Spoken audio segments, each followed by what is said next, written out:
আগের দিন একটি ভিডিও পোস্ট করেছিলাম। একটি কাকু কমেন্ট করেছিল, খুব সুন্দর হয়েছে। থ্যাংক ইউ সো মাচ কাকু।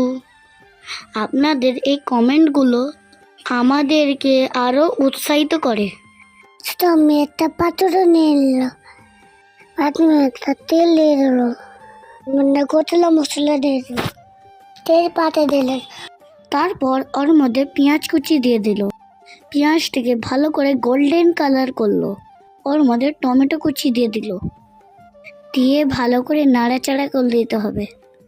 যখন ওইটাও গোল্ডেন কালার হয়ে যাবে তখন ওর মধ্যে আদা রসুন বাটা দিয়ে দেবো, দিয়ে ভালো করে নাড়িয়ে চাড়িয়ে নেব ততক্ষণ পর্যন্ত যতক্ষণ না আদা রসুনের কাঁচা গন্ধটা চলে যায়। তারপর ওর মধ্যে সমস্ত মশলা দিয়ে দেবো, যেমন হলুদ গুঁড়ো, লঙ্কা গুঁড়ো, ধনে গুঁড়ো, জিরে গুঁড়ো, গোলমরিচ গুঁড়ো ও লবণ। তারপর মশলাটাকে কষিয়ে নেব যতক্ষণ না মশলা থেকে তেল বেরিয়ে আসে। তারপর ওর মধ্যে চিকেন দিয়ে দেবো, ভালো করে মশলার সাথে চিকেনটাকে কষিয়ে নেব ততক্ষণ পর্যন্ত যতক্ষণ না পানি বেরিয়ে আসে। তারপর ঢাকনা দিয়ে দেবো।